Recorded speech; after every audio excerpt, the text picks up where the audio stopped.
And also, even though Teddy was not having supportive champions in game 1 with Aphelios, he was actually dealing tons of damage in the team fight. Oh, yeah. This time around, they are making it obvious that they just want to give one POG. Please, for Teddy, can you get a POG this game? Certainly is going to be fine for Kuzan, but you're not exactly going to be hard shoving and then going into Fog of War and looking for these bubbles. Yeah. And this time around, it's just special for Dynamics that they have to be really proactive on the ball lane. Lands. The bottom lane of T1 in a 2v2? I'm feeling it. Teddy's getting POG this game. Yeah, 100%. He's already had so much control. Oh man, and he's set up to win. Cuzz moves on in, good pillar. They have to get this, yeah? Rich looking for the culling, but doesn't get it. Great play. Yeah. Dynamics do take down the Rift Herald. Yeah, they are still having great control on the objective, so they shouldn't care about this happening on the ball lane. It already happened, you know. You cannot change anything. So you should just do what you can do on the top side. Especially Reach is having a great time with the laning phase. Oh, and just in time for the plates as well. Yeah. So Rich is going to be even further ahead, and he needs that as Beyond taking so much damage. Move back underneath the turret. The pillar comes in, and they just get rid of the Jayce and get out of there. It's a kill for Beyond, but so many plates and an assist going to Rich. Huge news for Dynamics. Oh, maybe no. Even more? Yeah, Cuzz in trouble, but the Paddle Star's going to miss onto Kuzan. Doesn't matter. Oh my god, the Lucian damage in the early game. Finally, we're seeing what this champion's capable of. As that last turret plate not going to go over to T1, but it is going over to Rich. So T1 was having a hard time on the pushing first mid turret because they are playing against Ezreal and also getting pressured on 2 side lanes, right? So they need some tools. They need some method to just break through that kind of situation, right? And Herald is one of the great tool for T1, but they lost it. So I think it's even worse. Well, 40 seconds on this Infernal Drake, and T1 are putting in the effort to get the vision around this Drake area. Canna needs to be set up to get poke. Yeah, that's what this composition does best. They have a lot of methods. Dynamics, they can just push mid, they can just go for Drakes. This might be a little bit early. Yeah, on the Rift Herald, but I think they are looking for 17 seconds. Just mid turret, yeah, I guess. Maybe a bit earlier, but yeah. Yep, Rich is dashing in. Oh no, that's good pillar. Cuzz gonna flash out of the way. The Tempered Fate though is Shock Blast goes wide. Shockwave still available, of course. As Cuzz, oh my god, that poke damage. He's got the Primal Surge. They do have ways to get their health back as Teddy diving on top of Kuzan. He gets the grab at him as Canna dives on top of him. Cuzz has to get out of the way, and Faker is eliminated immediately.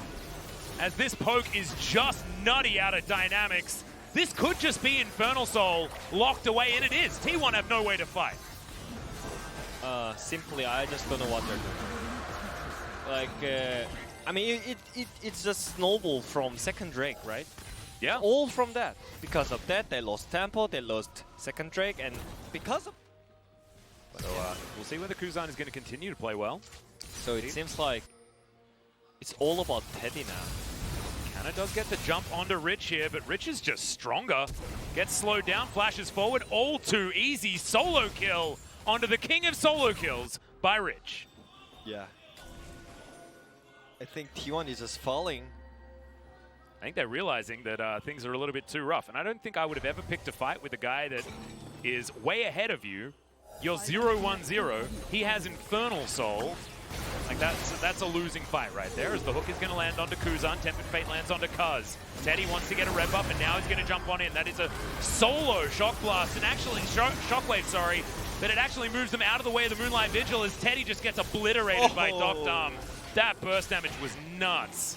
Out of the Ezreal. Effort now having to run away from GuGer. It's supportal combat towards the top side, but in mid lane, Faker has to run to the hills. deokdam, if he manages to find himself a Mystic Shot onto Effort, it's going to be a lot of trouble there for the Thresh. It's not going to worry about it as Dynamics have their eyes on the Baron. Yeah, Dynamics, they just used a lot of good tools and... Good sidestep there from Effort. Did have some vision available. And I think, yeah, the game is getting harder. Is there a way they can steal a Nashor here? Well, not without Cuzz, but Cuzz is dead for another 4 seconds. Baron is going to be taken. No, King's Tribute gets beyond a whole bunch. Yeah, so Canna could beat him no matter what. All the problems solved, even though your body is getting crushed. Just crush as same as on the top lane. Then yeah, it doesn't matter, you know. And it is actually working out. Lucian Jayce matchup.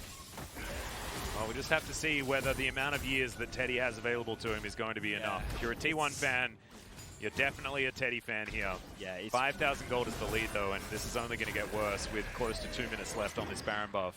It's really all about Teddy at this point, but it looks really hard because he needs cleans against Zoe because he needs to run in to Zoe, right, to carry this team fight.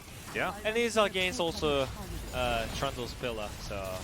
Well, the culling used 1 versus 3 here. Shockwave lands onto Rich. Spear going to connect as well. GuGer sets up the magical journey, and Rich not going to be in any trouble right here, and that buys space for Dynamics to get in on this inhibitor turret. Teddy, the only one here really trying to help out, and the base is now broken for Team Dynamics. This snowball play is actually working so well.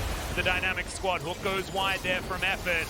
Teddy, he does have a lot of damage available with the guns that he's got, but he can't close the distance. And Faker just does nothing at this stage of the game. Inhibitor going to be taken 26.5 minutes.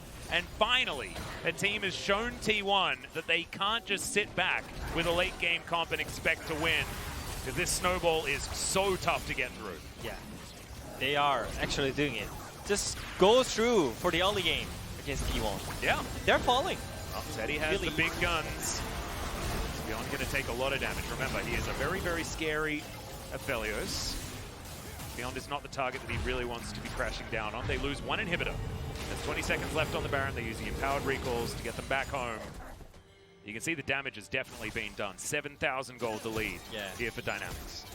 I mean, normally with the first Nashor, you get the outer turrets out, but they already got the first inhibitor, so it's already great snowball in by Dynamics.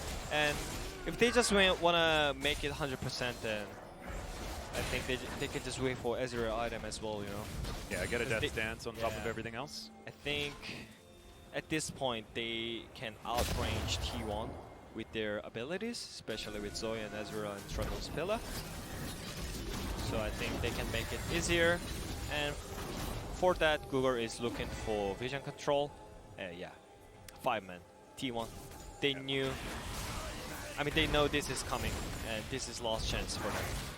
Last-ditch effort. They're going to need to win a few team fights to make this one work as Effort, the only one tagged up. Shockwave going to be used. I saw that moment as well, Faker, but it's not going to be enough as Effort going to get taken down low and Canna already removed from this fight. Teddy trying to make this one the 200 years, but he gets flashed on and Rich obliterates him. This is going to be the team fight win. This should be the game for Dynamics as they go against expectation to take down T1 in a game number 2. They need to do it again, but this is a great sign for the new team in the LCK as they do eliminate the Nexus.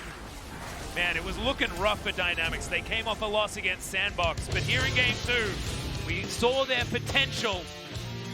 They snowball it for a win very early in this game. One-sided. Yeah. Not from T1, it's from Dynamics. Such a dynamic game. Can you just give the pop vote to Rich right now? Oh yeah, I mean, yeah, I'm doing it, sorry. There we go. But this one should be unanimous. Yeah, but that one weird situation and response on top side snowballed super hard. Oh yeah. I mean, with the header, they couldn't